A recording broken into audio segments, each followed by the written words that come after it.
বিকেলবেলা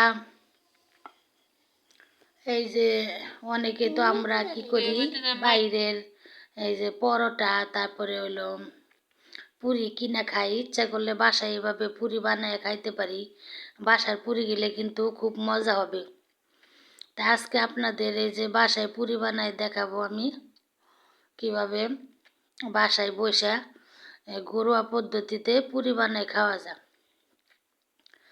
আলু নতুন সসপাতা, শীতের দিনের সসপাতা তো আছেই, তার সাথে নতুন আলু এগুলা, তারপরে হইলো ডাউল সিদ্ধ কইরা, তারপরে সব একসাথ কইরা এই যে বাজি করে নিছি,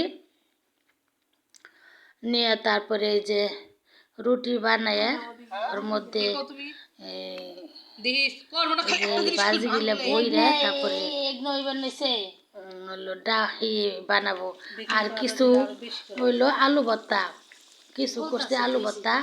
আলু ভর্তা দিয়ে কয়টা বানাবো, হসপাতা দিয়ে, নতুন হসপাতা দিয়ে আলু ভর্তা করছি। আলু ভর্তাও ভিতরে বইরা তারপরে পুরি বানাবো। আর কয়েকটা হইলো ডাউল পুরি বানাবো। তো এই যে অর্ধেক কিছু কিছু বানানো হয়েছে, আস্তে আস্তে বাইজে নিলাম। তো যাক, ভিডিও অনেক বড় হয়ে যাবে, আপনাকে দেখানো হলো না সম্পূর্ণটা। এখন আমি এই যে চুলায় প্যান বসাই দিয়ে তরকারি রান্নার জন্য প্রস্তুতি নিলাম। তো আসসালামু আলাইকুম, কেমন আছেন সবাই? আলহামদুলিল্লাহ, আশা করি সবাই ভালো আছেন। পরিবার পরিজনকে নিয়ে আমি আলহামদুলিল্লাহ ভালো আছি। তে আপনাদের দোয়ায়, তে কাছে বা দূরে, দেশ বা বিদেশে যে যেখান থেকে আমার ভিডিওটা দেখেন, যদি ভালো লাগে তাহলে কিছুটা পথ আমার সাথে চলুন। আপনাদের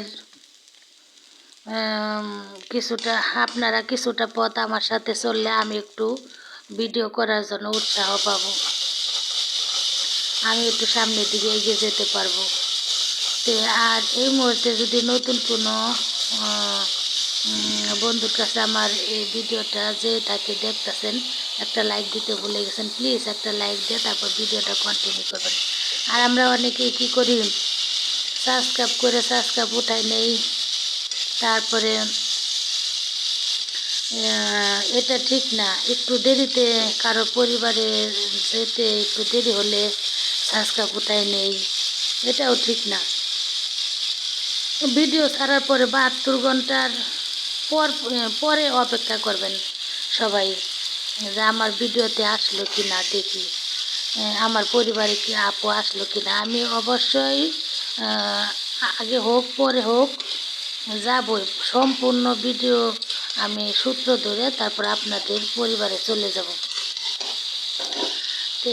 কেউ মন খারাপ করবেন না। আর যদি আমার ভিডিওটা আপনাদের ভালো লাগে তাহলে আমার ইউটিউব চ্যানেলটা সাবস্ক্রাইব করে দিবেন, পাশে থাকা বেল আইকনটা অন করে দিবেন, জানি যে কোনো ভিডিও ছাড়লে আপনাদের কাছে নোটিফিকেশন পৌঁছায় যায়। তে তেলাপিয়া মাছ রান্না করতেছি, যে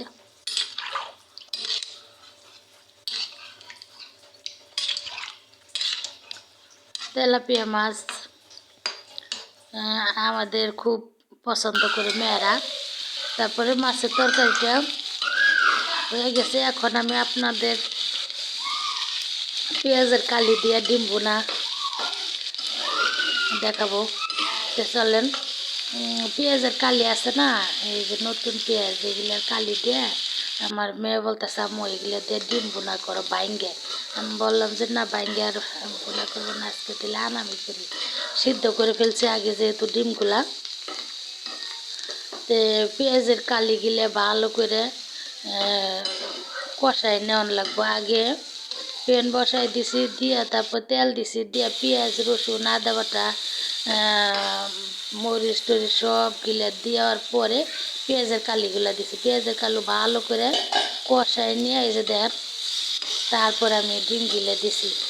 এভাবে পেঁয়াজের কালি দিয়ে ডিম ভাজি করে খাই দেখবেন, অনেক মজা, অনেক। আর কি বলবো, আমার আপুরা তো অনেক মজার মজার রান্না পারে। আমি দেখি অনেক আপুরা রান্না করে, আর আমার রান্না কেমন হয় আমি জানি না, তো যেটুকু পারো ওটুকুই আমার আপু ভাইয়াদের মাঝে শেয়ার করি। তা আমার ভিডিওতে যদি কোনো অংশে আপনাদের ভালো লাগে আমার পাশে থাকবেন। আর যদি আমার কথাতে কেউ কষ্ট পেয়ে থাকেন বা কারো কষ্ট দুঃখ লাগে, তাহলে আমাকে ক্ষমা দৃষ্টিতে দেখবেন। আমার যদি ভুল ত্রুটি হয়ে থাকে আমাকে ক্ষমা দৃষ্টিতে দেখবেন। সবাই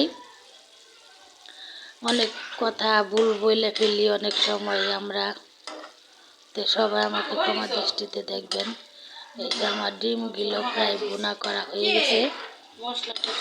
তো বিকালবেলা এই পুরি বানাইলাম হলো কালকে বিকালের ভিডিওটা আজকে দিলাম। পুরি বানাই কালকে বিকালে খাইছি, আর হলো এক দুইটা